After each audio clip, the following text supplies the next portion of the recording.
Welcome to the Jeff Knows Inc. Show with your host, Jeff Lopes, where we bring you the world's top athletes, celebrities, entrepreneurs, influencers, and their journeys to success.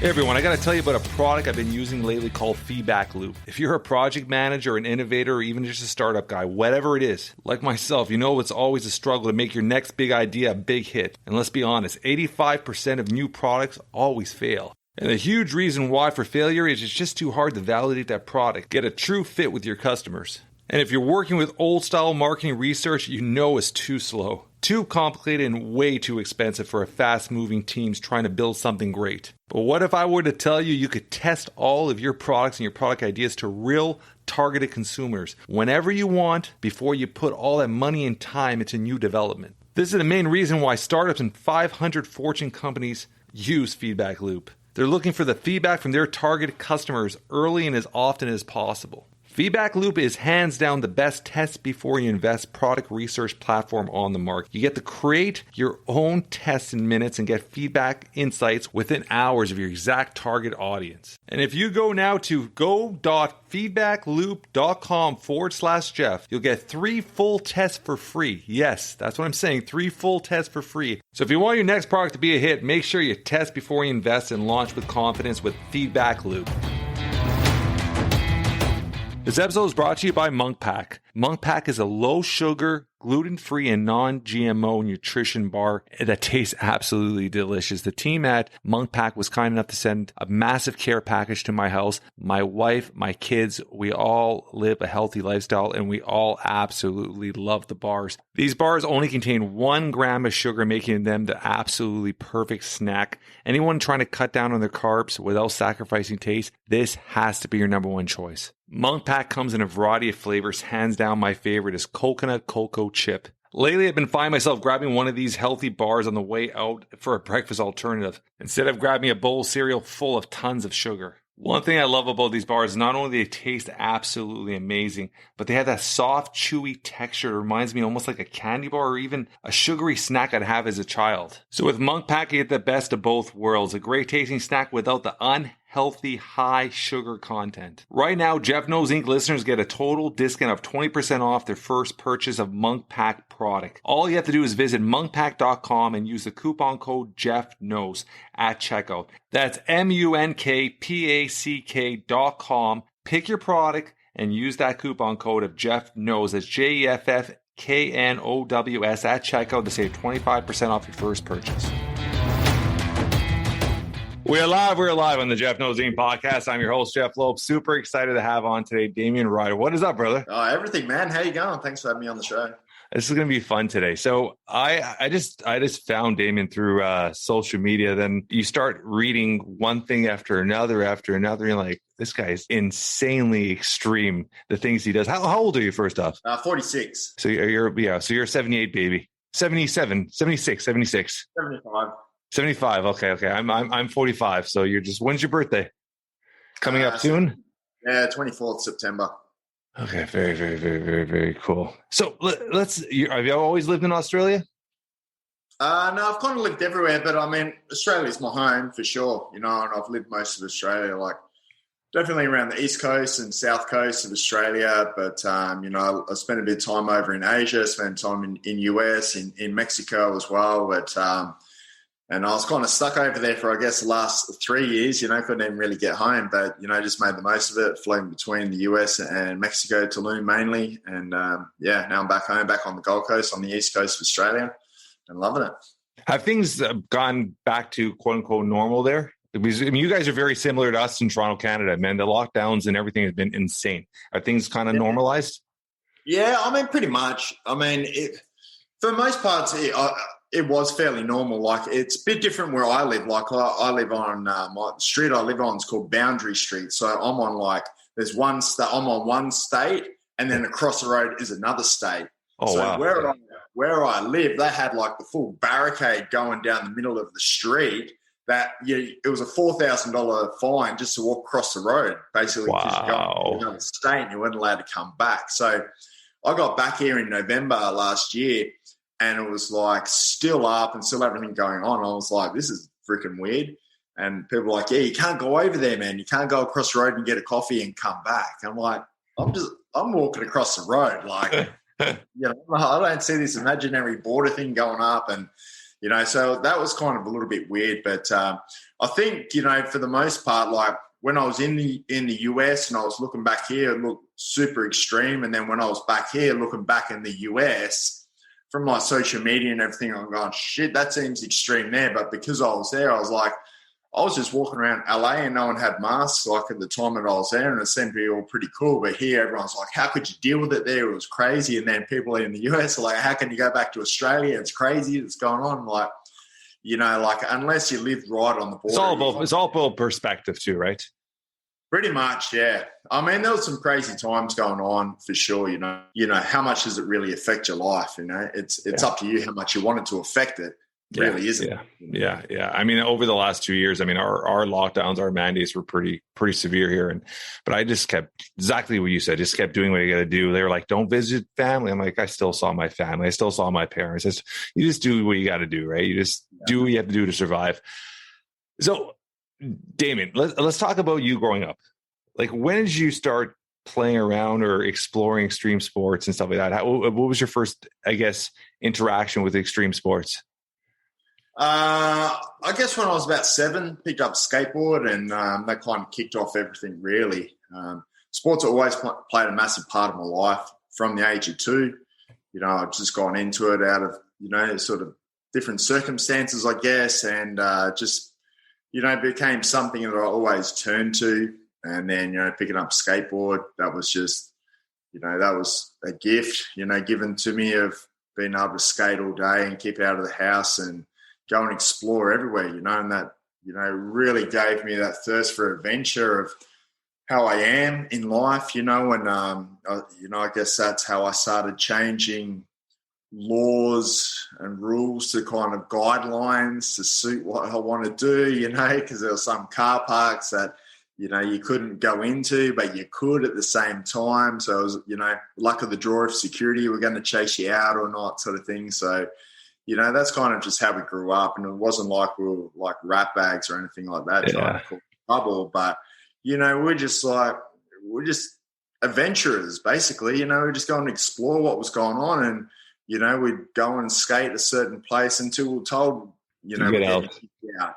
You know what I mean? And until then, we were able to skate it, you know. So it was good. And I just got to kind of kept following on that sort of sense. And then from there, my 12th birthday, I got a surfboard and I started surfing. And, you know, down south of Australia, it's, you know, you only surf on the full stormy. So it's, you know, the 60 mile an hour winds that are bringing up a little bit of chop on the ocean that, you know, you jump off the local pier and jump in the water and freezing cold water and, you know, you start surfing. So, you know, they were definitely, you know, the main kickoff for me, and then it led into snowboarding. So, you know, the start of my life was pretty much just board sports, you know, and that kind of just led for everything else, you know. And I love it as well, like those sports in themselves, like, because, you know, it's such a traveling sport as well, you know, like you want to surf new destinations, new location, new surf spots, and you meet new crew who are going off somewhere else. And the same as with snowboarding as well, you know, you want to go.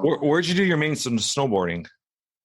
So I just started like in Australia, but I spent a lot of time in the French Alps, in Chamonix, Maribel, Courchevel, up in Flan, went across to Italy for a little bit. So I did a full season over there, and so it was pretty epic, you know. It was a bit hard to come back to Australia. Did you ever go to the route like professionally, trying to make it professionally in any of those sports? I mean, I was like when I was a skateboarder, you know, as a kid, but, you know, back in those days, we're talking like early 80s sort of thing, you know, like, you know, I was like 10-year-old kid or something, you know, win a contest and I'd get given a beer and a sticker, you know, you know, that was it, you know, there was no money, there was no nothing in it sort of thing at that time, you know, you can expect too much out of it, you know, if your local skate shop gave you a sticker, you're like, oh yeah, I'm sponsored, you know, this is cool. So, I mean, it was like I'd always wanted to, but it was funny, you know, like even these boards that are behind me, all the Bones Brigade boards and power boards and stuff, you know, like these are the guys that, you know, grew up watching on Search for Animal Chin and all that sort of stuff, and always wanted to go to the factory. And it wasn't until like 30 years later when I skated these exact boards across America on Route 66 that beforehand, like I had all the boards, but they weren't all OG. And then, so I went into Powell in Santa Barbara there, and I told them, I said, look, I've got a Steve Caballero, but it's not OG and the other ones are. And they're like, oh, we'll give you one, you know? So the orange board's like, that's a full OG from 1985 board, you know, that they hooked me up with. So, you know, I kind of waited like 30 years to go into the factory and feel like I'm sponsored by these dudes who I love, you know. So that was pretty cool. And all the kids that I skated with when I was 9 years old, obviously they'd seen on social media as well that I'm in the factory, and they're just blowing up about it, going, how awesome is it? You know, like it's taking us so long. So, you know, it's something I always wanted to do. And, you know, I finally got to be sponsored by, you know, the boards I love, you know, grew up. Yeah. When did that whole, I guess that your mindset to do that actual Route 66, how did that all come together? Like, was that something you had planned for a while? Like, how did that all start? Is that in the record books? Nah, no, I don't think it's in the record books. I mean, it's in like the first person to ever skate Route 66 and stuff like that. But for me, it was just a progression. So it started off where I am now on the Gold Coast in January 3rd, 2015. I walked down to my local beach and put a paddleboard in the water, and I paddled for 500 miles. So 17 days in the ocean. And then after that, you know, and I sort of... So, okay, let's go back there. So what starts that mind process? Like, did you have that all planned with social media? Like, where was that mindset with 2005, 15? So you're looking at...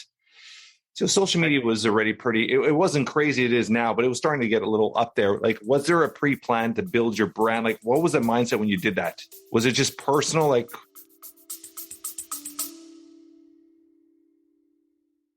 are you ready to unlock your full potential? I want to introduce you to the Fit, Healthy, and Happy podcast, a powerful resource to transform your life today. With expert interviews, practical tips, and inspiring stories, this podcast is your roadmap to lasting wellness. Here's what a listener has to say. I used to struggle with my health, but this podcast changed everything. It's like having a personal trainer, nutritionist, and life coach totally for free. With over 2,000 5-star reviews, we're a podcast you can trust. The Fit, Healthy, and Happy podcast, available now wherever you get your podcasts.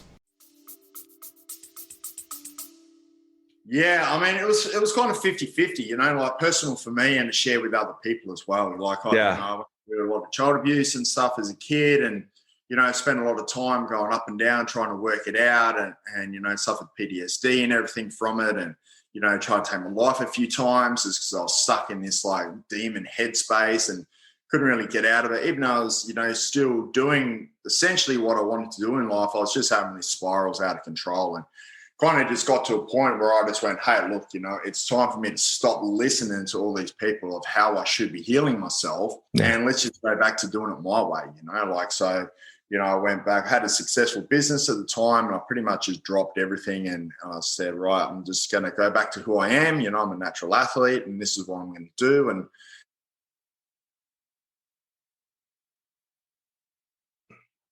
list of anything that I need.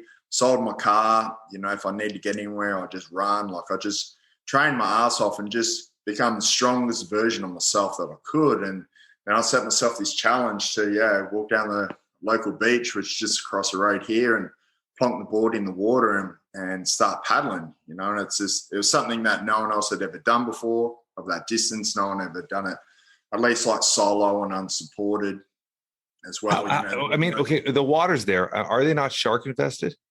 Yeah, they're sharks. Yeah. So the whole way along, and it was funny because this is like kick off. You know, my mates sending me like these news articles going, all these things, like it was front page of all the newspapers that, you know, it's the most shark infested summer that Australia. It was. Yeah, it was. Wow. Yeah. And there's all these attacks and everything going on, like right where I'm paddling, you know. And they're sending me, there's an attack that just happened, you know, paddling there tomorrow, and all this sort of stuff, like all these big. Did you have a video crew or a camera crew or anybody with you? No, I just had a GoPro on my board and just a little handheld, and that was it. That's all, huh? Let's go. I love it. I love it. It was my band, so like, when I did see sharks or they were circling me or knocking me off the board or something like that, like I'd have to use my hands to scoop in the water. So my head would just be going, don't eat my hands, don't eat my hands, don't eat my hands the whole time until I was just like, just keep going. All right, he's gone somewhere else. Keep swimming, Johnny. Keep swimming. Keep swimming. Oh, that's hilarious. So it was quite an experience, and like definitely after, day 5, like as I said at the start, is like it's 50-50. How did you prepare like food? Did you just have like those food packs? Like, you're on the water for 5 days, obviously nutrition, you're exerting so much energy, the heat, you're probably sweating your rear off. How did you prepare yourself? Like even like hydration, food, all that stuff? So 17 days. So what I did is I sent the next day's rations that I would carry on my board to different surf clubs along the way. Oh, very cool. Okay. So I kind of just mud mapped out. I went, okay, well, I figure the first 2 days I'll have a bit of energy. The next day I might do a little bit less. This one, there isn't a certain miles. So I kind of just cruised along with that and just rang them up and said, hey, I'm doing this paddle down. I'm going to send you some stuff, Yeah. And that was the best as well, because obviously surf clubs are right on the beach. Most of them, they were cool to put me up, or if they didn't have a place for me to sleep in their surf club, they would usually pick me up and take me home, give me a home cooked meal sort of thing, So very, very community oriented, huh?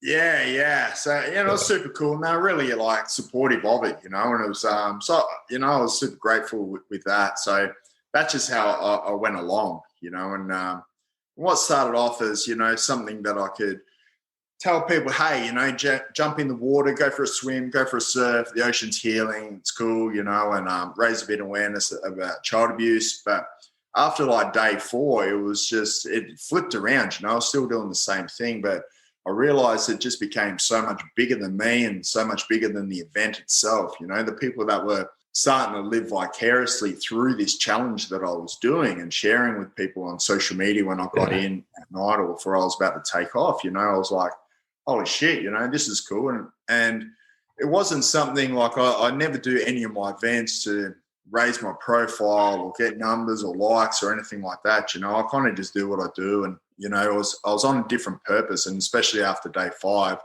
I knew like so much had changed within me from it, like, so I'm spending 15 hours that kept on paddling through.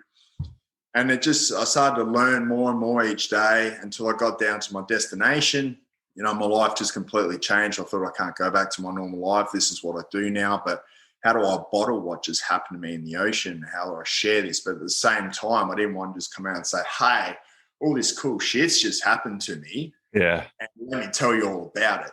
Because I'd had good times and bad times in my life. So it was I thought the next step is to really test it.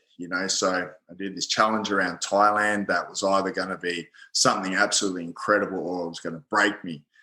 And it ended up breaking me, 3 miles before I was supposed to finish this 3-day challenge. I was broken, I couldn't move. I was just standing on the sidewalk. And this is a different challenge. Different challenge, yes. So I paddled around Phuket Island in Thailand, then got off and I ran around it. So it was about 85 miles sort of run after I'd just been paddling for 24 hours basically. And so my body just completely shut down. I'd overheated the whole 120 degrees and 98 humidity sort of thing there, So it was super hot. I was sunstroke and everything and shut down. But a good thing about it was nothing negative come up from my past, no matter how much pain my body was in, like I didn't think negative about it at all, even that I hadn't. Why do you think that occurred? Is just your mind was so occupied with what you're trying to focus on, or like what was just left in the ocean, and that was the whole thing. That was your Zen moment, like almost like just your spot of peace. Yeah, like it was. Obviously, there's a lot of time to talk to yourself in the ocean when you're paddling by yourself for 15 hours a day, So only blue water and blue sky. So yeah, there was a lot of conversations that were going on, and just dissecting everything in my life, dissecting every sort of conversation and situation, and just having a good look at it, and just come to a lot of realizations and become grateful for all the struggles that I'd had in my life, and just knowing that I can't change what happened in my past and all that sort of stuff, just that acknowledgement of it and who I am, and be proud of who I am, but also just allowing all those emotional blockages just to come out, without any vice to escape it. I couldn't turn to anyone. I couldn't go and train. I couldn't go and drink beer. I couldn't drink all these other vices I'd had all my life. They just had to keep coming up and up and up and up, and let them come out. But at the same time, while they're coming out, new and amazing experiences are coming in. I'm seeing the coast in a completely different way. I'm looking at these beautiful waves. I'm seeing these beaches that, maybe only a handful of people have ever seen in their life, from paddling past them, and no access by cars or anything like that to them. So there were so many incredible things to be thankful for where I'd been in life to where I was now, and something I was enjoying right now, something I was proud of, and something no one else in the world had done before, So yeah, like there was a lot of incredible moments out there, but, and I just wanted to learn that. So I did that challenge around Thailand, and then I thought, all right, well, since I've ran around an island, I'm going to, my legs are a little bit stronger than they were. And because I'd always skated most of my life, and, muscle cars and the whole nostalgia, Route 66, I was kind of like, I was always destined to skate Route 66. And that's what I did. I set myself a challenge just to skate from point A to point B. It was long point A to point B, 2,500 miles. But, I just wanted to really just hone in of what happened to me in the ocean and how I healed myself, and how can I simplify that to give to other people, basically. So that's just how my journey continued on, So I just got a thirst for doing things that no one else had done before, and not in an ego sense, but I just love it that if no one else has done it before, then I don't even know it's possible. So I was about to actually say that. I mean, there's always a first. There's always somebody that sets a new standard, right? And everything you said, there's going to be somebody who's going to set new standards above you in the future. This is the way the world is and how we evolve. But I love there's two things you keep talking about, and a lot of people go their entire life and never realize it is how to really focus on the perspective of everything and how to almost reframe everything. And I always talk about, I mean, even it's not like anything. I always say, even when you're looking at your kids or your children, it's not like I got to go pick them up at school. I get to pick them up at school. Like, how do you reframe stuff? And I think all that time you had with yourself, you really focused on reframing in a perspective of everything. And a lot of people go their whole entire life and never understand that or ever have that moment of aha to really, really focus on that. So it's pretty cool that you did that, right? How mentally, how challenging is it being on the water like that long? Like, did you have to fight with yourself, like in your mind, or were you just at peace at that point? Nah, man, there was like, for the first four days, it was like there was a lot that was going on. Like, my body was in so much pain, not just from the physical pain, because I trained up for it, but just the emotional pain was bringing new, like, historical pain up. And all thoughts and everything have been, being beaten, thrown against walls, all that sort of stuff. All those thoughts I was carrying so much in my body and in my shoulders and everything, So, yeah, I mean, there was a lot that was going on that I was dealing with. Plus, the isolation. Plus, I'd never done a marathon or anything in my life. Like, this is going straight into my first event of doing this ever, never. And just a little one too, 85 clicks, just a little one, right? Just like, it was like hectic, but at the same time, I was kind of like we spoke about before, I was always an endurance athlete, because I would stay out of the home skating for 15 hours, 18 hours a day, every day anyway. So I was always building up. I didn't know as a kid I was going to do this paddle, but at the same time, I was always preparing myself for it without even knowing, So I always had that within me to keep going. But once I'd had that release, everything changed. Once it became so much more than me, it was about more so for other people, and just that gratitude of where I was at that time. It completely changed, and the pain changed in my shoulders and back, and I was just able to enjoy the rest of the the rest of the 13 days ahead of me after that. So the 17 days is it's a lot. It's a lot to be in the ocean by yourself. Like, I love the ocean. I surf. I've never paddleboarded before. Yeah. So you never had paddleboarded before? Nah, not before I started training for it. Like, it's a lot. You're obviously you're obviously in great shape. That's just 17. That's a lot of core, man. That is a lot of core for 17 days straight, man. One knee. Talk about six pack when you're done, huh? Yeah, I was dry. It was funny. I had to do this. I got selected to do like a men's magazine thing. And there was some other guys there, and they were talking about, I've been dieting for 6 months and I've been doing this. And they're like, shit, you're ripped. Like, what did you do? And I went, I just paddled for 17 days. Man, the men's health article. That's your new fitness tip, huh? Yeah, that's it. Just jump in the water for 17 days. You'd be right.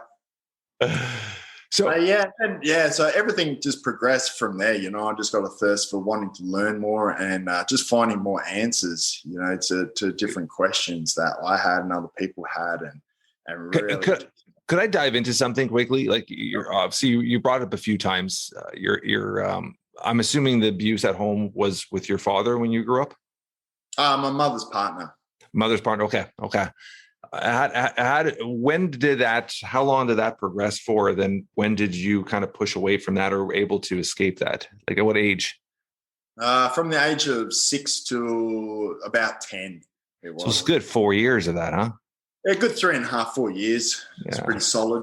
Like every second night, it's like it was hectic. It was a hectic, childhood. Like, no child should be going through that, right? Yeah. Nah, no one should. No one should at all. But it's not just that time as well. It's just that I carry that with me as well. Of course. In that situation, I carried it with me for so long, just because I didn't have the tools. I didn't understand how to get past it. And then the generic bullshit I was getting told by therapists, and that it wasn't working. That didn't come from that place and everything. So, for me, that's pretty much what my last 8 years have been about. It's like, or if you're not going to go out and find the answers, you're just going to come up with generic answers that are written in a book. You're literally you're always shoving it down, right? You're always pushing it away, pushing it in, right? And eventually it does catch up. So, I'm glad you were able to understand that what you're facing and come to a conclusion of how to better yourself and how to get yourself in a better mental space, right? So after Route 60, sorry? I had to, because I just couldn't keep living like that. I knew I had so much more worth in me. I knew I could do so much more if I just broke down these freaking boundaries that were just like suffocating me. Just to go, shit, here we go. And now, look what I do now, like there's no boundaries in my life, I love it.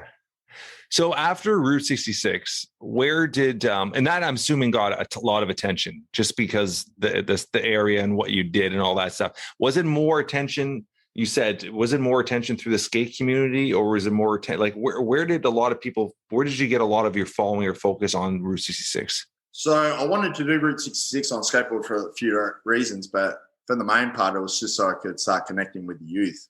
And just start with them and give them the message, keep going, and give them some sort of inspiration and stuff, and talk to youth in different towns and everything, and go through New Mexico, like Gallup, a little town there. And did you have this all set up as you were going, or like all these like get-togethers or whatnot, or was just you would stop in a spot and your following was growing through what you're doing, that people would show up at these spots? Yeah, a little bit of both. It was a little bit of both going on, and I just kind of let it go organically as well, as much as I could, and just cruise along and would meet someone. They would know someone up a few towns ahead or a state ahead, and just kind of like got around the community really nicely. And that's what I loved about it. Just so organic conversations that I was having with people, even in like truck stops and stuff, Yeah, it's crazy. Damien Holly's get up, white compression gear and hydration pack with a skateboard, talking Australia.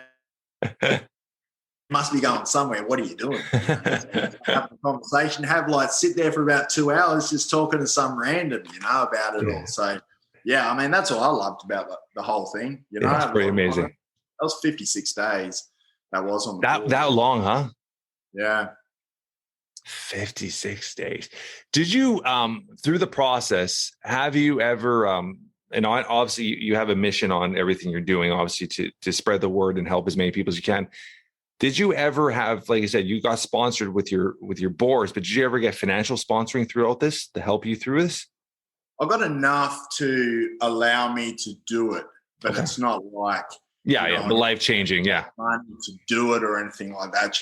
Like my purpose has always been far bigger than what money can buy, for myself, to be able to share with other people and be able to help as many people as I can. But, also I needed to understand it more, so that's why I did all my events and everything for the last 8 years. So it's kind of like the last 8 years is, a lot of learning so I know, authentically know, not just, that sounds right. Like, if I talk about something, I know it 100% and I own the words, because I've been out there doing it, purposely putting myself in physical, mental, and emotional stress and trauma to work out how I get out of it. And then how can I simplify that for other people and talk to all these other people who have gone through trauma, like, washing the homeless people's feet in Philly and giving them shoes, or LGBTQ people in Harlem, and, just everyone, people in Sandy Hook Elementary School, like around that area, and Bikers Against Child Abuse up in Buffalo, and like everyone, just everyone who's around that sort of situation, just to get a feel of what it is, how's everyone still smiling? How are they keeping on going? They're in maybe the worst position that we want to be in their life, especially in Philly, it's sort of tough town, as you probably know. And, of course. These homeless guys are coming in. Some have been on the street for a long time. Some have been in and out, doing good life and then back on the streets and back and forth. But, they're all still coming in with these pristine caps on and still got the smile, and, we're fairly proud, So, I mean, that was cool. And I was like, I wanted to tap in, and while I was washing their feet, just go and talk to them, tell me about it. How are you still smiling? What's going on? And I just pick up little bits and pieces of, what was important to people's lives and how they were able to keep going. And then there was some common elements with everyone who was going through different stress and trauma and all different sorts of background. And that's what I loved about it, just being able to dissect that out and just really work out what is actually important in life and how do we get past this, What did you find as common elements? Well, I mean, the common things is it's breath, like your breath, obviously, and just staying calm and keep moving forward, That's pretty much the common thing of it, trust in yourself, trust you got your breath, and keep moving forward, and that came from people saying, well, I've got my breath and I got my heartbeat and I got my 2 feet and off I go, that's all I need to get started. And that's as simple as life is, 100%. Taking that breath and you're confident, in tune with yourself.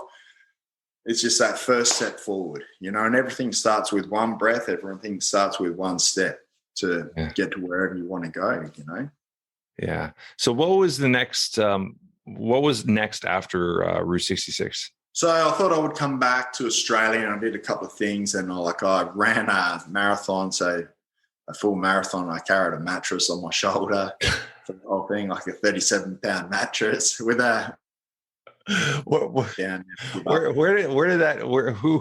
did that come into your head? Like, where was that? One of my mates, he's like, he comes down and he goes, I'm going to run a marathon. I said, you're running a full marathon?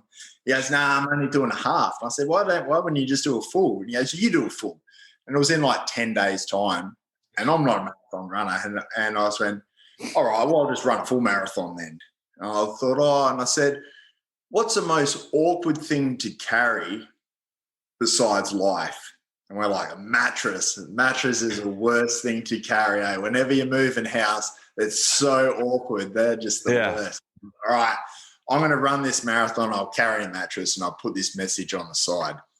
And that was it. I got the mattress the day before the marathon, turned up, and just was it rolled up? Nah, it was like a full, like, inner spring mattress. Like stupid me, like I get like a good quality mattress. I'm thinking, yeah. I started running and I thought, you know what? I could have just got a phone mattress. Did you tie? I mean, when you said the first image in my head is, I mean, nowadays I just bought some for our rental properties. It's mattress in a box. So I thought it'd be in a box. You slap it as a backpack. So it was a full, what size mattress? Like a double, queen, a king? What size mattress? Like, I don't know. Like, we call them single bed mattresses. Oh, single. So okay. So twin. And did you tie it to your back? Like, how visually did you carry it? Like, how did you carry it? So what had happened, like, my mate's an upholsterer. So the night before, I thought, hey, let's unstitch it and I'll put a pole through it with a hole and I'll run with it so I've got kind of like a handle. But because I hadn't had time to train with it, I must have ran 100 yards and my arm just blew up. And I thought, of course, your forearms must have exploded. Yeah. So I've just thrown it up on the shoulder and I just ran along, and every 20 seconds, I just had this method where I would just literally just roll it over my head and then catch it on the other side and run here, then roll it over my head and sort of catch it here.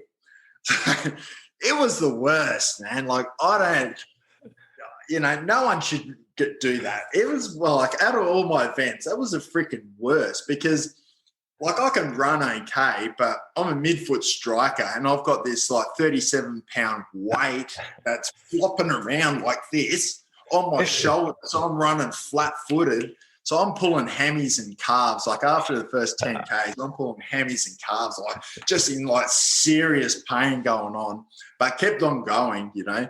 I didn't stop. I didn't put it down. How messed up was your neck and your shoulders after that for days? Oh, it was hectic. I mean, the whole thing, and then for days afterwards, like, headaches galore. So much, yeah. It took so much out of it. It took so much strength. Like, it was only like 6 hours and 47 minutes or something, but it took me a month to recover from it. It took a lot out of me. Like, my strength just went down like more than half. Yeah, so I mean, that's crazy. So when you showed up to the starting line, what were the organizers of the event like? What is everybody looking at you like, this guy is off the freaking cuckoo nest here? Like, what was everybody's mindset when they were looking at you? Did you call them and tell them you were going to do this, or you just showed up at the event with the mattress? Nah, I just showed up with a mattress. So I was there, like, thousands of people going to these marathons. One of the biggest marathons in Australia, mind you, right?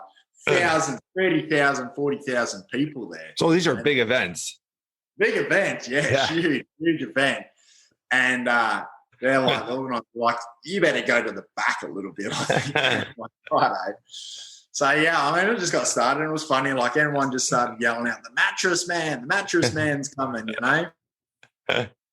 And calls of, at least you got somewhere to lie down when you get tired, or can you move house for me after this, and all that sort of stuff, you know? So it was pretty funny. What was you said you put a message on the mattress. What was the message? Never lay down, never give up. Love it. So what was your next venture after the mattress man? So did you make like t-shirts saying mattress man after? You could have probably made some profit off that. Nah, but like the media still, they call up, they're telling me the other day, they like call up and they go, oh yeah, we've got Damien on the phone, we need to do an interview with him. And they go, who? The mattress man. Oh, the mattress man, I'll come and do it. And this is like, 6 years ago, I'll still get called it.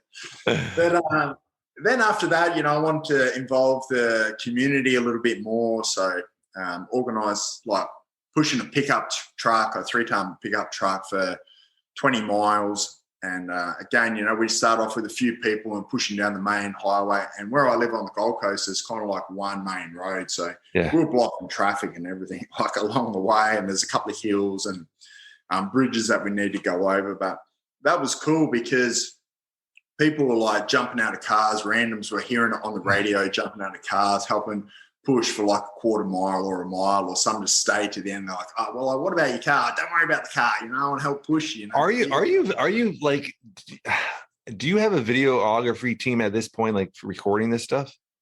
On and off. I have on and off, yeah. Because this is like, I mean, the footage and everything you're saying eventually, like this is like, obviously you could put this together as a cool, and I don't know if you have plans or if you started, but a cool documentary, right?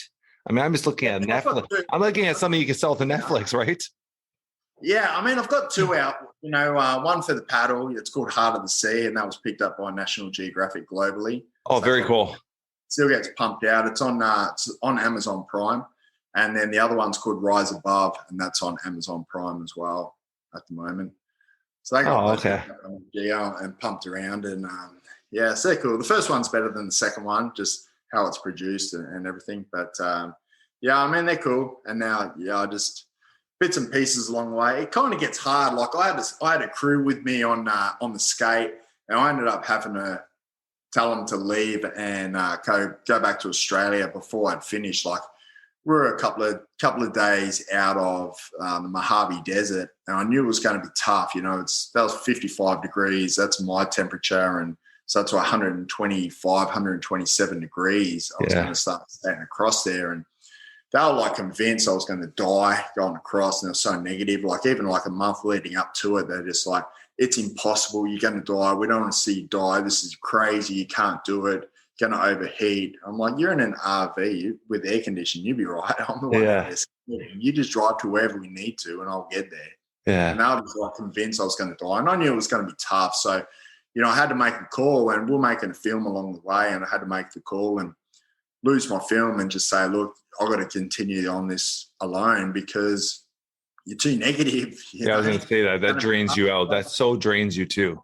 Yeah, I'm like, I don't need this. I know it's going to be tough. I don't need to be reminded constantly with this. Yeah. This is where I've got to look after myself because I'm paying for everything, all the crew, or making sure they're all right while I'm doing these skates and stuff every day. So, and then, the section that I got to, crossing the Mojave, where they said I could only go, 10 kilometers a day or I'll die. I ended up skating 250 kilometers in a day. Yeah, in 24 hours non-stop. Wow. 180 miles I skated in that heat. And I only stopped in Barstow because there was fires in the California furnace that caught fire and blew up all the hills. So I had to wait and get a gas mask. And so there's footage of me. Oh, so you went right through that hole when those wildfires are happening. Oh, wow. Yeah. So I skated through all that down at San Benito and then through into Santa Monica. Wow, So, yeah. Wow. It was good, like I didn't like that, I had to, that it ended like that with the crew, but at the same time, it made me realize, people have different morals and intentions and purpose for doing things, and not everyone's on the same journey, or that, they come on for a little while, then they go, I just, stick to my guns. If I say I'm going to do something, I'm going to do it, or I'll find out, if it's tough and I have to stop, I'll find out a way how to be able to keep on going. And, I've kind of just always been like that. And that really set up a lot of things for the rest of my life, of what I was doing. And obviously most of the events that I do, everyone says is impossible to do. But, I think, well, who are you? You don't train like I do. You haven't lived how I've lived, I prepare myself and I'm going to go and do it, If no one's done it before, how can you say? Let's talk about that a bit. Your preparation. Let's talk about your nutrition, your training. Like, give me a glimpse of like a day, a week, and a month of just Damien training, nutrition wise. Like, what do you go through? Diet, supplementation. Let's talk about that. So for the most part, I'm gluten free, pretty much dairy free anyway. Have been for 17 and 20 years before it became fashionable, let's say. Yeah. So it's just, had to be like that, which has been a good thing. But for me, they're always the same. So I train mentally for a week leading up and visualize what I've got coming up and how I need to train with it. Start having a look at my diet.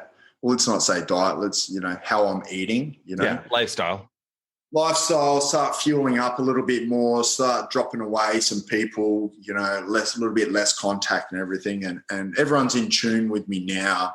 Most people that I know if I'm going quiet or whatever, that I've got something coming up. So I don't usually tell too many people.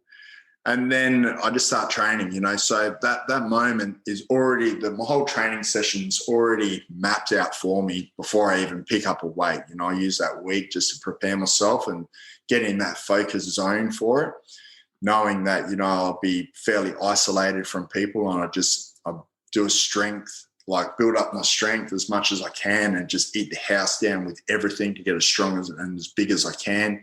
Then I start moving into a cardio, then into a more functional training, and then leading on into it, depending on how much time I've got. The last sort of 4 weeks is just specific movements of what event I've got coming up. And, then I really start I eat high protein, high carbs, low fats. Yeah. It seems to work best for me. And then, the night before I'm going to do something, I'll probably have some salmon and some good green veggies. I'll have some, electrolytes and just hydrate myself and fuel myself up with good proteins, good fats and everything. And, get up in the morning. Your prep time for one of these events is what, 3 months, the way you're talking, roughly? 2-3 months? 3 months, yeah. I mean, I like to have 3 months, but, sometimes like the mattress thing, I had 10 days, basically. Yeah. But they're all different, and it's just, I've been training most of my life and I'm in tune with how I am. And you're in tune with your body. With my body, and what I need and how I can transform. Like for me, a transformation, let's say, not in a physical sense, but on like a performance sense, what takes most people, say, 3 to 4 months, takes me 2. Just I train a lot differently to everyone else, and it's also your muscle memory and stuff too, as well, right? And you've been in shape for so long, your body your body's like a spring; it just shoots right back to where you want it to be. Yeah, exactly. But also, I don't have those boundaries around. I just know what I've got to do, and I just go and get in and do it. Did you have trainers, or you do everything on your own? No, I just do everything on my own. I've had trainers off and on and stuff, but I just do it on my own. Like I'm super disciplined at it, but it's not like I'm not up at 5 a.m. like hitting the roads and this and that. Like I'm not like that. I train when I'm ready to train. Yeah, and that's in the day. Like you listen to your body. Yeah, I listen to my body, but I take the pressure out of it as well. Yeah, I eat when I need to eat. I train when I want to train, and so I keep it sort of fun as well. I'm not like regimented. It's got to be at 7 o'clock this, 8 o'clock this. It's just kind of just how it works out, and what parts of my body I train. And then there's days that I just go, I'm tired. I'm not trained. Don't need to train today. It's cool. I'll pick it up tomorrow. So I take all that pressure off me, and I found it so much better for me, and even like going into my last event, the climb, that was 3 months prep for it, but I completely changed everything. So now I'm on this 22-minute thing, and I've always sort of trained that and thought that, because even if you're in a gym for 45 minutes or an hour, you're really only doing 22 minutes of work. You're sitting around, you're having your rest period, you're on your phone, you're having a chat to a mate. So you're kind of only working for 22 minutes. So for me, I'm fairly time poor as well. Yeah, me too. So, and I want to recover. So why would I just sit around, hang around, or train for an hour when I'm just tapering off after that 22 minutes anyway? So I look at it, I go hard for 22 minutes. Then I fuel up, I have my rest, and then a few hours later, I'm ready to go again to give it another 22 minutes as hard as I can. Interesting. And then I'm ready to go again. So I'm still getting my hour in, but I'm getting three lots in that hour of 100% 3 times a day, rather than interesting and tapering off, or trying to pace myself knowing I'm going to be in the gym for an hour. So I just work it that way, and it's less taxing on my body. I feel freaking incredible for it. Like I'm faster now than I was 5 years ago, and stronger and more agile and everything that I was, just because I've just changed how I train, and I'll have that recovery. And like I said, I'm super in tune with, my body and my mind and everything. And I just take that pressure off. I know what I need to do. And I'll get in and do the work, and that's it. Yeah. I mean, and especially, at our age, recovery, rest, and sleep are just as important as pushing yourself in the gym. You need to have that recovery. You need that. Your body needs to recover, right? I mean, a lot of guys are just go, and they're burning out. If anything, they're just burning muscle as fuel. They're doing a lot of negative to their body instead of the positive, right? So, like, I mean, obviously, you're at a different level, but I mean, I work out pretty intensely for like 6 days a week. But my workouts, just like you, they're not 3 days a week, 3 times a day, but they run between the 30 and 40 minutes, and they're just circuiting. They're high intensity. So I get in there, get my stuff done, and leave. And I put earbuds on. I don't even usually talk to nobody because I don't like talking. Just get to the gym, do your stuff, and get out. And being ultra focused on that 30 or 40 minutes, because it's just so valid. Time is so valid, right? So yeah, I love that you do that. Like you said, the mattress. What was your next step from there? What did you do after that? So I did the car push, and then I rode. Yeah, your car push. Yeah. And from there, for a long time, and I was training up for the Commonwealth Games. So I wanted to go in the 5,000 meter race in the Commonwealth Games, which was here on the Gold Coast. That was 2018. It was here. So I thought, this was after the mattress marathon thing. I thought, I'll set myself this challenge. And again, man, I had death threats. I had coaches and trainers and people who haven't been able to qualify for the Olympics and all that sort of stuff, like messaging me hardcore saying, how dare you say that you can qualify for a race? What was I then? I was like 44 or something then. Yeah. You're 44, you're 6'3", you're 100 kilos, so 210 pounds. I said, you're not built for a 5,000. You're not built for 5,000 at all. Like, how dare you say you can do that? I'm like, well, we'll just see, Doesn't that add fuel to the fire? I just kind of laugh, and again, I just, well, that's you. I don't know. How do we know unless I do it? Yeah.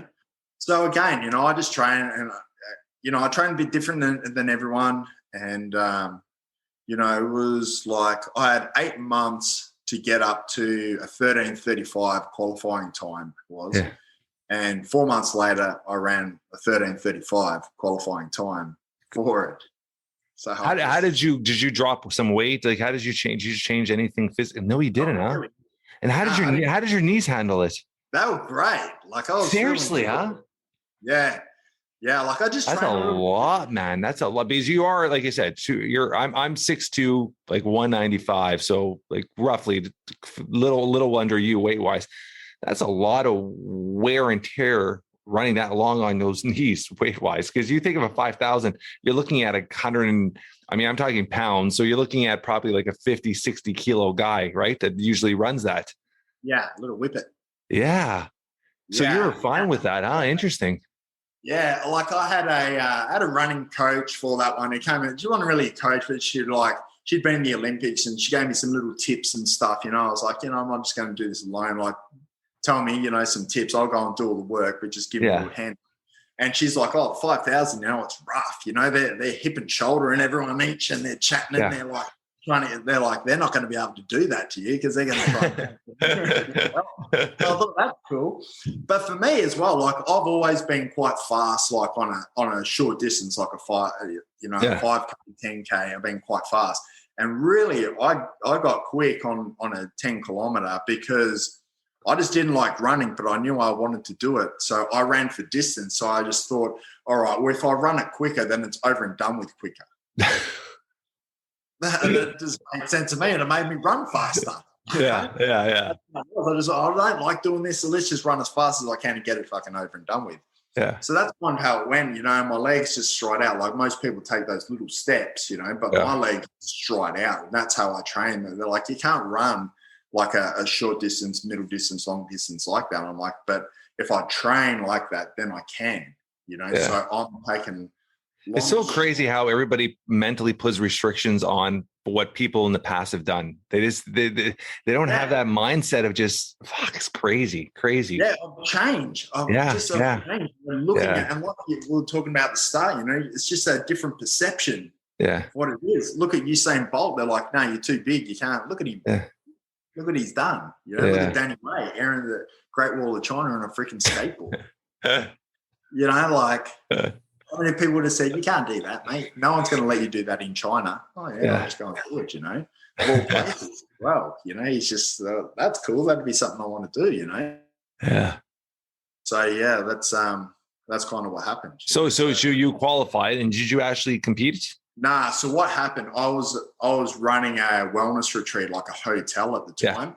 The guy who owned it, he was going bankrupt at the time because bad investments and everything else. So I had to make this decision. He's like, oh man, I need your help with this. So I had to make a decision either to help him get out of going bankrupt and help him with the hotel, or compete for Commonwealth Games for my country. And I chose him, chose to help him out instead. So for me, it was like, it's a little bit disappointing, but at the same time, it wasn't quite my goal to compete in the Commonwealth Games. I set myself a goal to run qualifying time, and I ran the qualifying time, so I did what I set out to do, and I got to carry like the baton and all that sort of stuff, so that was cool, and then, from there, I just, after like leaving the hotel, I started traveling overseas, and then my next big event, like I rode a motorcycle across the US and all that sort of stuff, talking to people. And then my next real big event was in Memphis last year, really.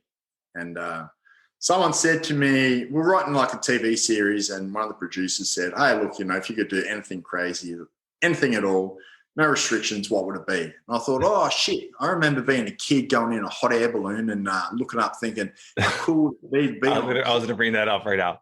So so you're obviously reached out by, as you said, a TV producer? Yeah. Did you guys, before you get into the story, did you actually like sign a deal and work something out before you ventured into this? No, like I kind of brought them on for this. It was just going to be an isolated thing, so. Have you ever thought of reaching out to like and you might have, but have you ever thought of reaching out to Red Bull or something like that for some of these events? I don't fit in Red Bull's box, like jumping off a hot air balloon. That's Red Bull's box, I think.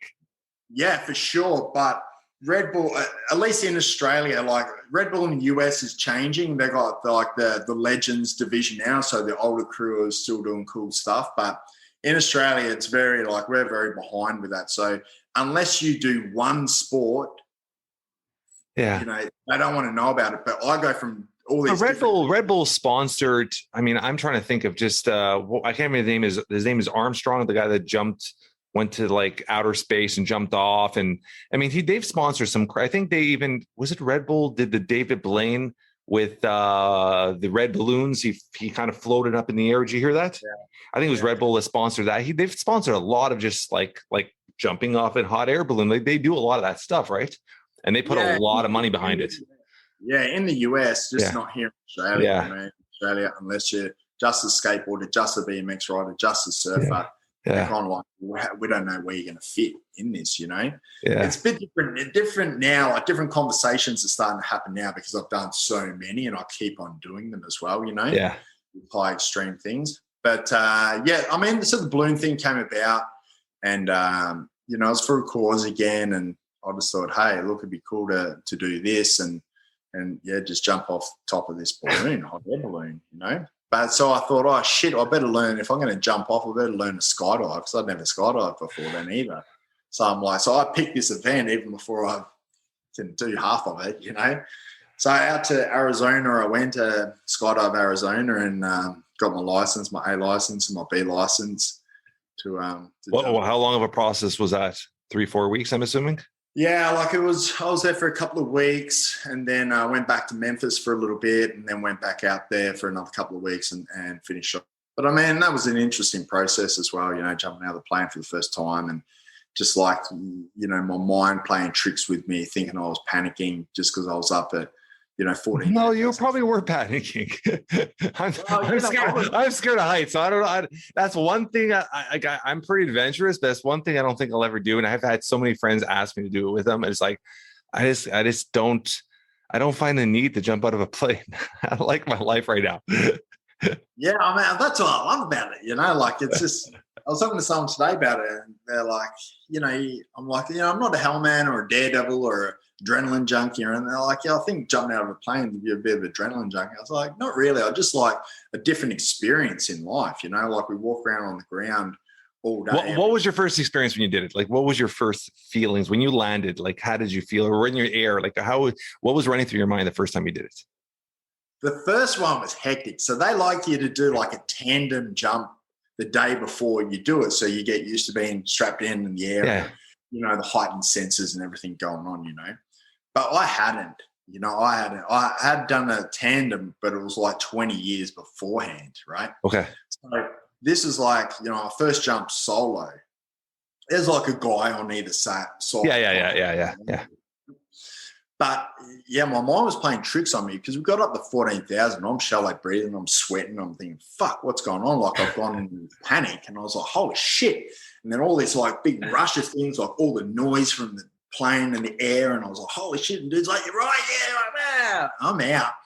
And I'm just like, I've flung the first guy off, and with the other guy, he's just hanging on for dear life to me.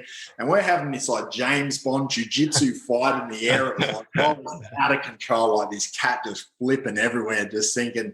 And the whole time I'm laughing at myself, thinking, I don't think I should be going down this way. I eventually like calmed myself down and was able to pull my chute.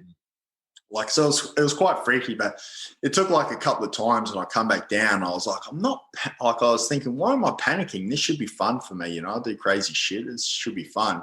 And I realized, it's the altitudes playing with me, but my mind has taken me back to a time in my life. My subconscious has taken me back to times I'd panicked, like my body had that reaction, but I'd been in a panic. And I'm like, it's freaking just the high altitude. That's why I'm sweating, because I'm trying to get oxygen. I'm shallow breathing and it's heavy. Yeah. And I was like, once I thought that, the next, this is sweet. You know, I'm cruising here. And then another big point was I kept thinking where I'm falling to, like, where's the drop zone? Where am I falling to? But changing that mindset to, instead of where am I falling to, this is me flying. Yeah. You know, and that changed everything. It's just so crazy how you just change perspective of something, and it just alters how your emotion, how your anxiety changes. It's crazy. Yeah, crazy. I love it, I love it. So, and then it was just like, I'm fucking hooked now, because I'm flying through the sky. This is sick, you know, and I'd even make noises in my helmet. I was going faster, you know. I just love it.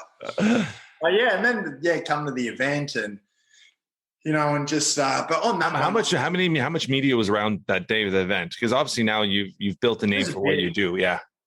I mean, there was a bit around there, like internationally, for there, and definitely back in Australia. I was on like all the morning shows and all that sort of stuff, you know. And again, you know, we've got sponsors that covered all the costs and everything for that, which was cool. But I mean, that one, you know, it's just. That one was cool. There was a lot of shit that was going on in the mornings, camera crews, there's media, there's all this sort of stuff. There's a bit of a circus going on, and I was trying to stay focused. And then, you know, there was like some safety ropes and everything, and that needed to be tied off. And I started on the ground with it, so the balloon's on the ground as it's blowing up. And I started, say, standing on the ground, hanging onto the top of it. And as I blew up the balloon and put the fire and heat into it, it turned up. And then I was just able to stand up on top, and then it took off. So you were standing on the top of the balloon. You weren't actually in the crate. Nah, I was on the top. So physically, how were you holding on?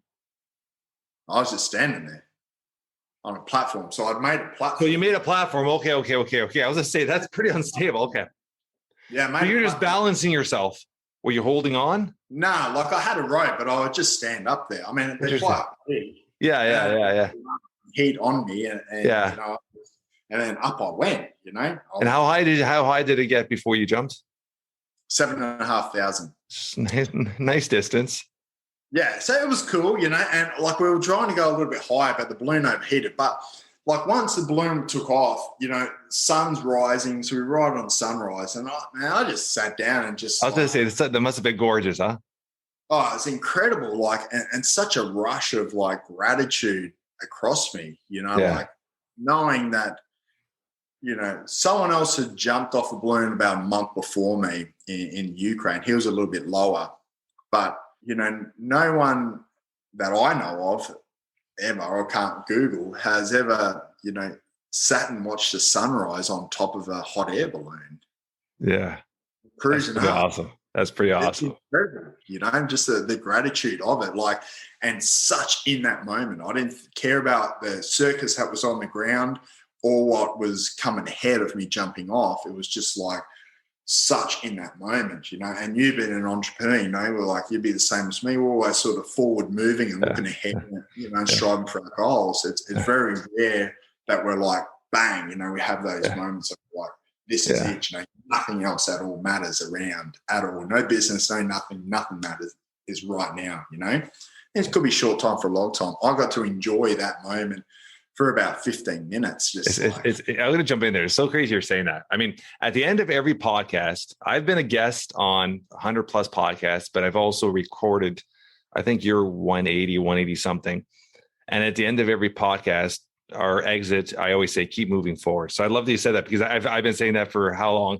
And I do a lot of besides, I mean, my main company is called Colossus. I've been doing this for 16 years. We design, you manufacture boxing and martial art equipment. So that's what we do. But we have a portfolio of properties, vacation and commercial. And one of the vacation properties, we're actually building a beach house for the family. And I've done a lot of the work myself because I wanted to put my own 2 cents on it. And we just finished it off this weekend. And I was with my daughter's 16, and we were walking on the beach and the sun was setting. And I actually sat down, and it was one of those, is everything you're saying right now. I was just sitting there. It's like, wow. It was just one of those like 5-10 minutes of just like enjoying this moment, like being present, looking down at your feet, being present, knowing where you are, really feeling the water was breezing. It was nice. It was a cool temperature. We're still in Canada, right? So it's still springtime.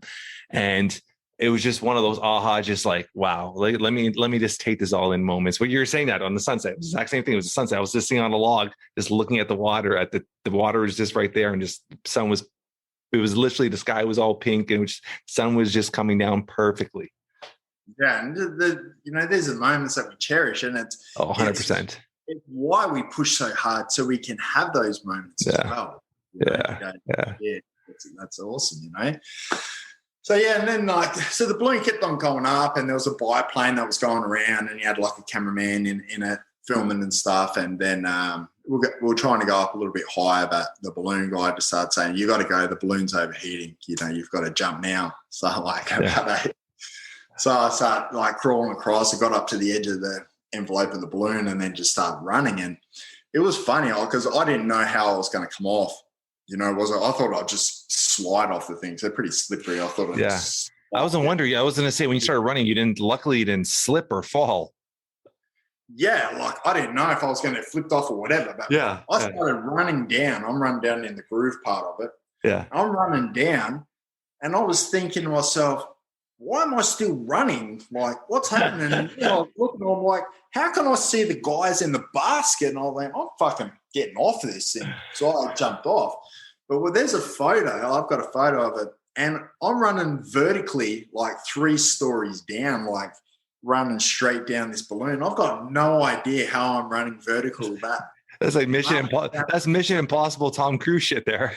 Yeah, it's a hectic photo, and everyone's like, "How is that happening?" You know, that's got to be like Photoshop, but you can see the indent in my balloon, like where I'm down, you know. But I mean, that was an incredible thing because I couldn't see the ground. Like, you know, you jump out of a plane, you have a look down, you see the drop zone, you go, "All right, I'm out." You jump out. But on top of the balloon, all I could see was balloon. So it wasn't until I was running, and then the ground just sort of appeared where here we are, you know. And then so I had a little fly, and then I had to work out where I was going to land as well, you know, in some random farm. Yeah. I didn't know where it was because obviously the wind's taken us to wherever it is, you know, and then off I went, landed down. So when you landed down, there was no one there? No, we're just in the middle of a farm. And then like the crew came. The crew were coming after, yeah. Like the balloon chasers, they sort of come afterwards and stuff. And so, it was fun. It was like awesome experience, you know, and, you know, again, people are like, it's impossible. You can't do it, all that sort of stuff, you know. Yeah. Obviously, I'm here, you know. So, yeah, I mean, that was cool. Have you started planning? Have you already started planning your next venture? Yeah, well, I just did one. I did one 2 weeks ago. What'd you do? Yeah, so I did one 2 weeks ago. Back here in Australia. So that one was in Memphis. So I did one here 2 weeks ago. I did it, and same thing. What I did is this time I thought I would go in the basket. So I went in the basket up to 10,000 feet, and I made this rope ladder in my lounge room here. Made this rope ladder to go from the top down to the basket. And then once we got up to near 10,000, I climbed out with no parachute on and climbed up this rope ladder to, so what's that? There's 42 meters, 130 foot or something, 130, 140. And you had no foot. parachute on it this time? Nah, no parachute on this time. That's like death. That's like death wish shit happening. So I was kind of like upside down, overhang. So overhang was like this. Yeah. And then went up like that. So yeah, so I climbed out, but I'd strapped my parachute to the top of the balloon and then climbed up, got to the top, put my parachute on, and then did a jump off again.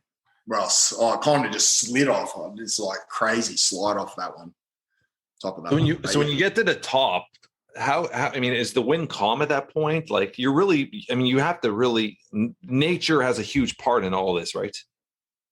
Yeah, so we've had major floods and storms and everything that's been going on here lately. So, and I had a full production crew with that one and helicopters and all that sort of stuff with it. And, we just had the worst weather going on. And I just said, it's going to be perfect. We're going to have this perfect morning. Yeah. That's it. But the morning before, it was absolutely freezing. Like in our temperature, it was like -3 degrees on the ground. And so it'd be -17 degrees. Yeah. I need to go, right? And I was only climbing in shorts and a compression sleeveless top. So I'm thinking, shit, it's going to be cold, Yeah. But then the next day when we did, it was kind of like 0 degrees, maybe -1 when I was getting up, but at full blue skies, not really any wind or anything. But still, there was a couple of things that I couldn't train for on the ground. Like one is like, because we're in high altitude, so it's hard to breathe as well. Yeah. So I'd done all my breath work and everything on the ground and all that, training for it. But, it was obviously a little bit heavier once I got up there. And it's heavier even when you're in a plane, but when you're exerting yourself, like. Of course, yeah. For 7 minutes, basically, So, there was that. Plus we're moving at 24 kilometers an hour sideways and upwards in this ladder that's moving like this that I'd made in my lounge room. I didn't even know it was going to hold me, really. So there was a few things that were going on with it, but again, like I'd prepared myself, like physically. I'd made what I thought was going to be safe. I'm not an engineer, but it's my life on the line as well. So I did a pretty good job at it, I think. And but yeah, I just did the prep for it and went. But that was like, most people are used to me doing crazy things now, but that was the main one that I had the most amount of people saying, don't do it. That first climb is like, that's a death wish happening. You can't do it. And I just thought, you're not me, like I train, it's not my first rodeo. This is what I do. This is just not part of my life now. I think, I mean, when you're talking to me, physically, I think, there's no question you could do it. The only thing in my mind is no parachute going up that ladder. Like in my head, I would be like, put that parachute on if you're going to go up that, just because anything could happen, right? At that point, if you slip off that ladder or that ladder isn't as strong as you think your engineering skills worked, shit hits the fan, you're done at that point, right? You're free falling at that point, right? And you didn't even have a backup plan at that point, did you? I had a rock climbing and a rope that sort of came down. Oh, you did? Okay. So you weren't free falling it like I'm just going to jump off and start climbing. So you were at least tied down. If anything, you would be caught, right? Maybe. I didn't test it. Well, how could I test it? The only way to test it is by falling. I didn't want to fall. So I was just like, this will do, But, I've just grown this ultimate trust within myself of what I can do, I just, I live. Do you ever question in your mind, and just by you saying that, you always hear athletes or extreme athletes or anybody, I mean, like somebody that has a pet tiger, like they start trusting in themselves so much that they don't take every single precaution. Do you, like, every single time eliminate that by just, I got to follow this procedure every single time, like not to, like, you know what I'm saying? You get too comfortable. When you get comfortable, sometimes you overlapse or overthink something, and then that's when shit hits the fan. Are you ever in your mind scared of that happening? Because you're obviously every time you're doing, you're getting a little bit more extreme. That's what it looks like. Do you in your head think that sometimes I'm getting a little too comfortable with this? No. Okay. Because I know I do the preparation for it, and I'll take calculated risks with it. Yeah. I prepare. I get hyper focus on what I'm doing and the procedures and everything that I need to do. The right training, the right procedures, and for what I created, it was like, I had backups. Like if I was, for the ladder, if the ladder was going to, shit was going to go wrong. It was going to go wrong. Yeah, of course. Yeah.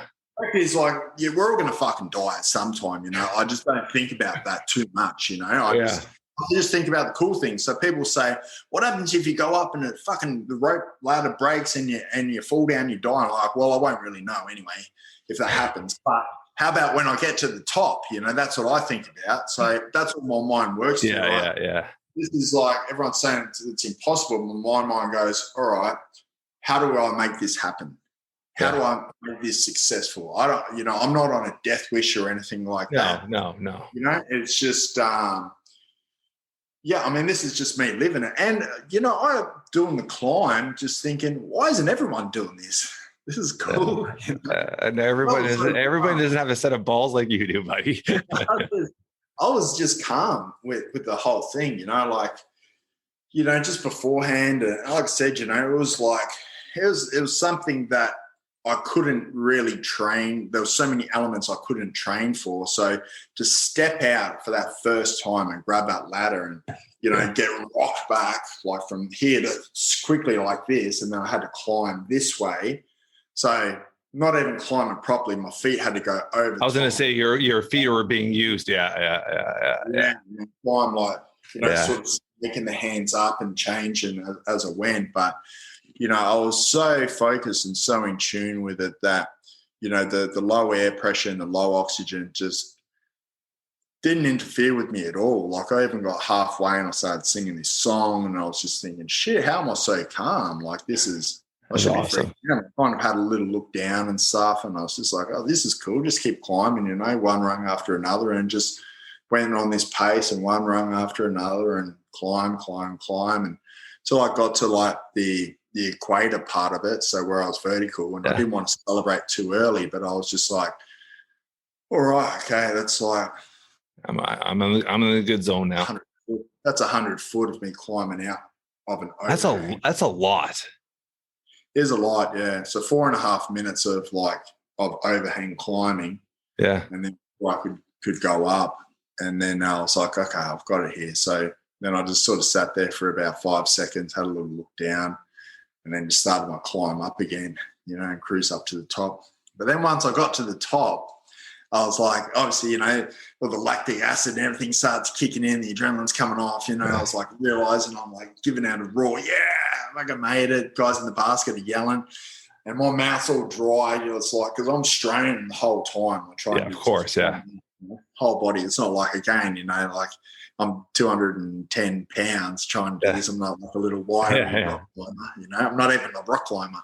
Yeah. And so I got up to the top, and I just wanted to get some air or something in, and because I was up the top of my weight, they need to blast the heat. So instead of having like fresh oxygen, I've got like hot propane gas just flying up in the face.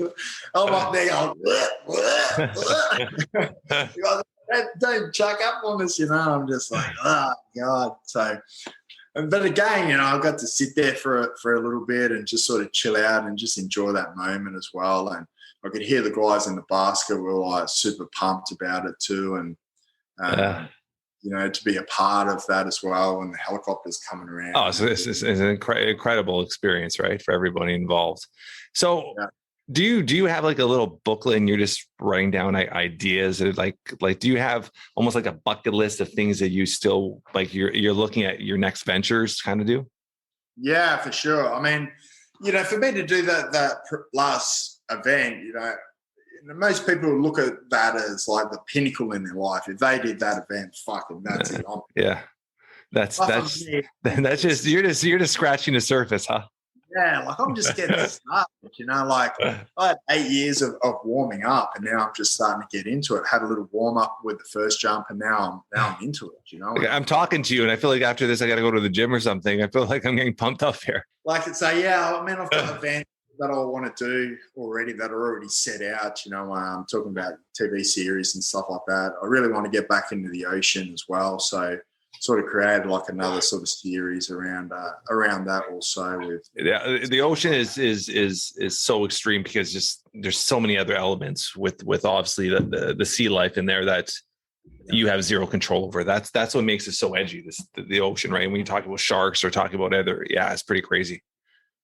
Yeah, I mean, there's big waves. There's underwater. I want to explore freediving a lot more. Did a lot in Tulum. It's incredible. It's something different. It's freediving's probably one of the most confronting sports I've ever done, because it's one thing to jump out of a plane, but once you've jumped out, it doesn't really matter how high that is. You're still just jumping out of a plane. It's kind of the same. But when you're freediving down, you're doing something so much more unnatural. You're holding your breath. You're underwater. Every time you go down a couple of meters, it's very, very dangerous. Yeah, and you can that's one sport that you could get too comfortable with and realize, fuck, I've got to get back up now. Yeah. I mean, it's different preparation, but it's different food that you need to eat for it as well, and calming the body and everything. So I'm pretty keen on. So something like that, you're. I mean, just the preparation is a different form of training where. There's a surfer, a pro surfer. I think he's retired now. And I was listening to him on a podcast, and I can't remember where or who he was training with. It was actually on Joe Rogan, and he was and he was talking about how he was training. Like he got to the point, I think it was up to like 6 minutes holding his breath or something crazy.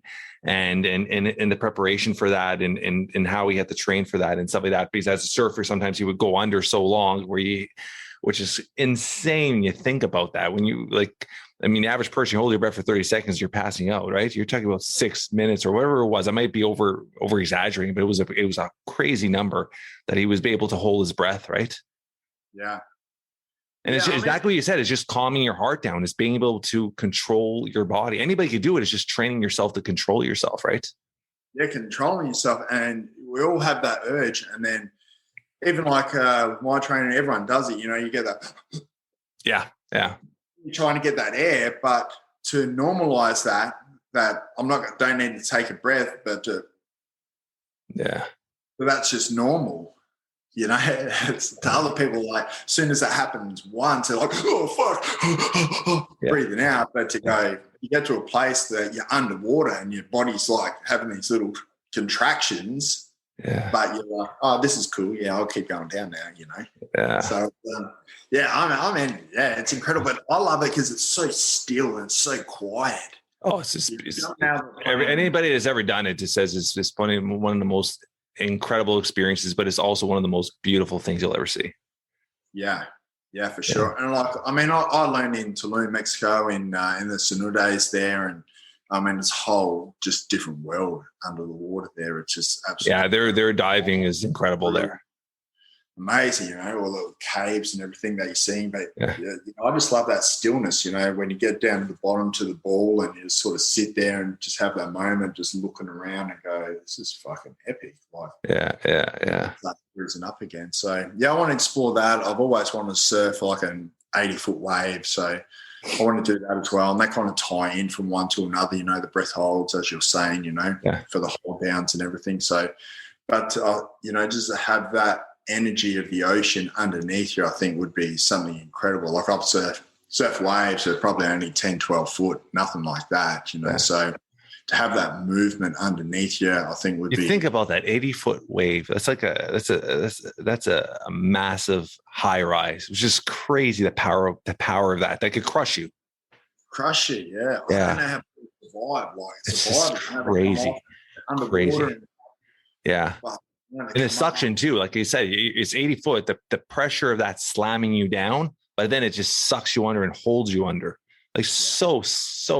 I mean, some of these surfers, you hear these stories and you're just like, wow, like extreme to the max, right?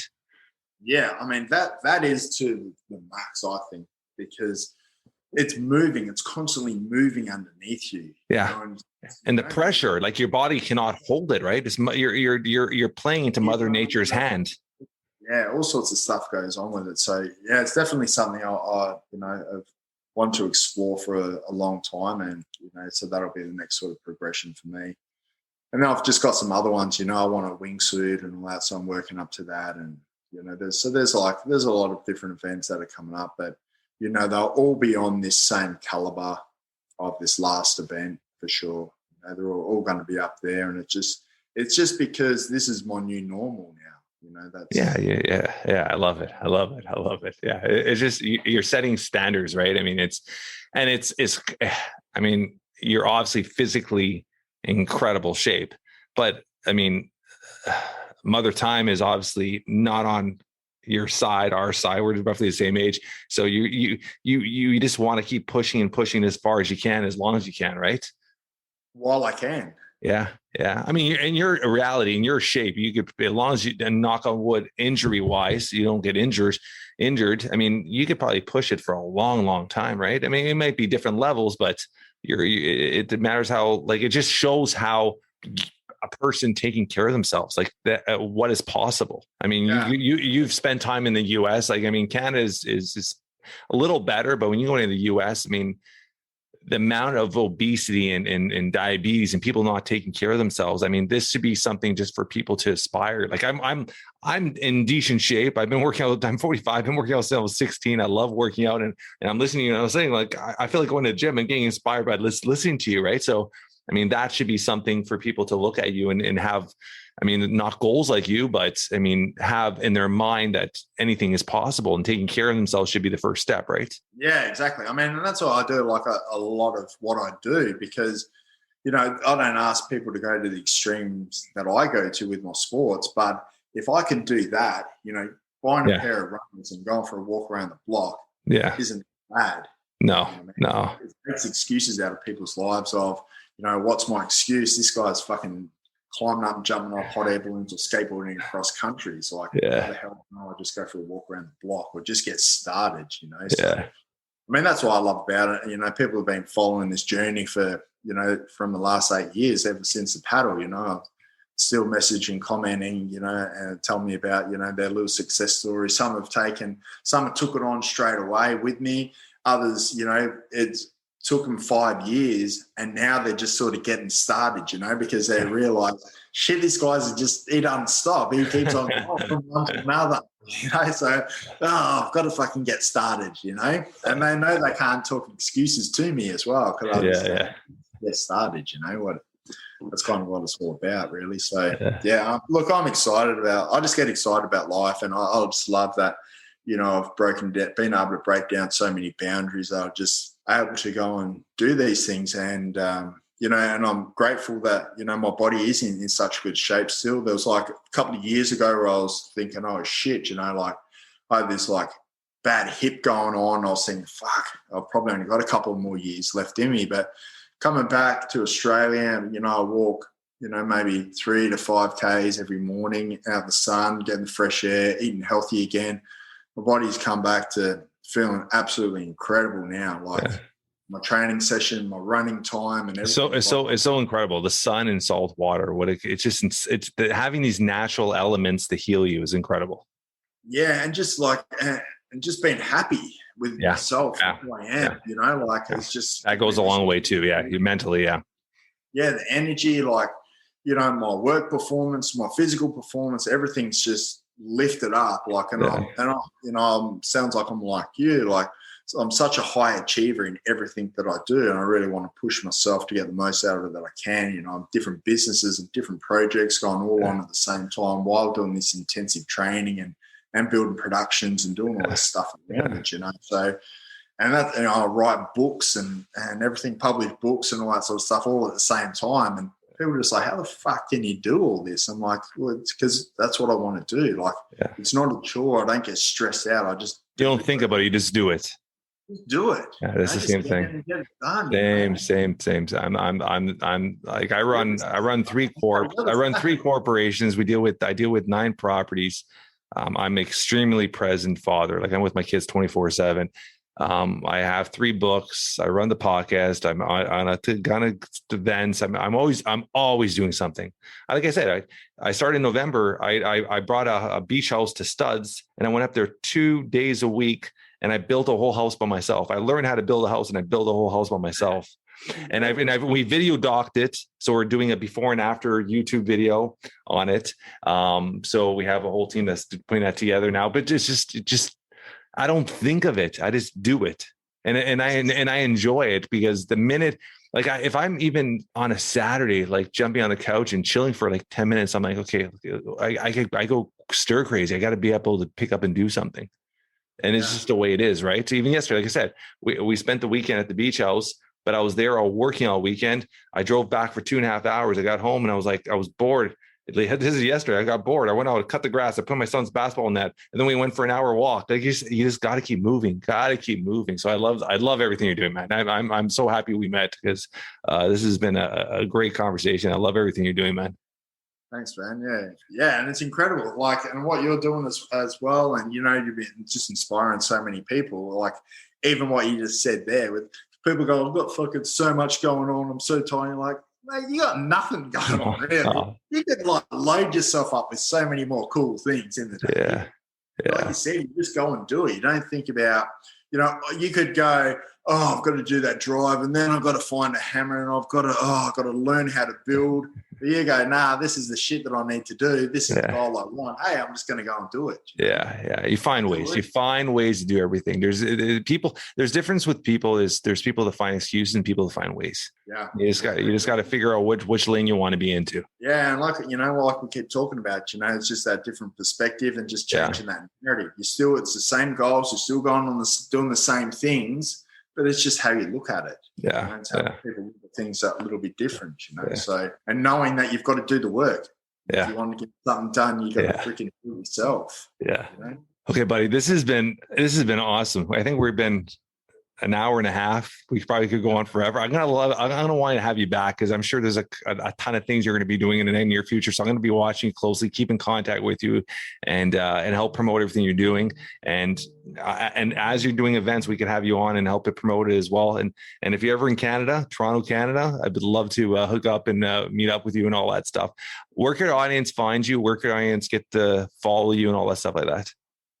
So usually just on my Instagram, just Damien Ryder. Go on there. I reply to everyone. Sometimes a little bit slow, but you know, I reply to everyone there myself. It's not someone else doing it, so I give everyone respect. And you can chat about whatever it is. Check out my films, Heart of the Sea.